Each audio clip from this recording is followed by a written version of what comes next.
हम्म। कंजूस सेठ और चतुर पंडित की कहानी। एक गांव में रामधनी नाम का एक बहुत कंजूस सेठ रहता था। उसके पास अथाह धन दौलत थी, लेकिन वह खाने पीने और खर्च करने के नाम पर पैसा भी खर्च नहीं करना चाहता था। उसकी कंजूसी के किस्से दूर दूर तक मशहूर थे। एक बार सेठ रामधनी ने पुण्य कमाने के लिए एक दावत यानी भोजन देने का फैसला किया।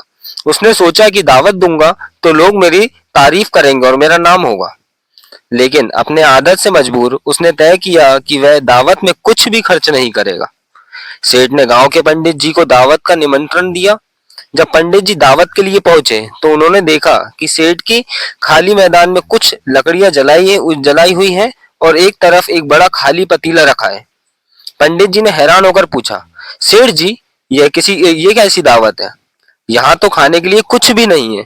कंजूस सेठ ने हंसते हुए जवाब दिया, पंडित जी, खाना तो पतीले में पक रहा है। आप जरा आराम से कल्पना कीजिए कि उस पतीले में स्वादिष्ट खीर और तरह तरह की मिठाइयां बन रही हैं। कल्पना करने में क्या खर्च है?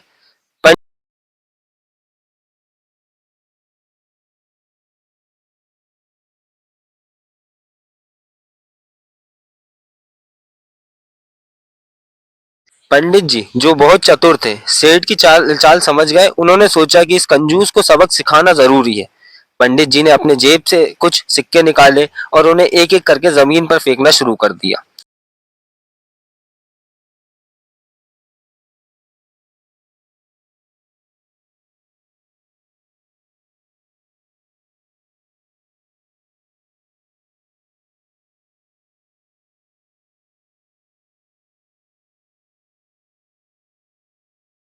सेठ ने उत्सुकता से पूछा, पंडित जी, आप ये क्या कर रहे हैं? पंडित जी ने मुस्कुराते हुए कहा, सेठ जी, आप अपनी कल्पना में खाने की दावत दे रहे हैं, तो मैं भी आपको कल्पना की गुरु दक्षिणा दे रहा हूँ।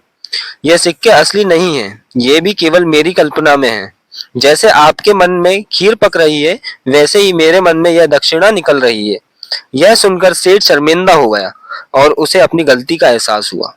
उसने तुरंत स्वादिष्ट भोजन बनवाया और पूरे गांव को दावत खिलाई। उस दिन के बाद सेठ की कंजूसी कुछ कम हो गई।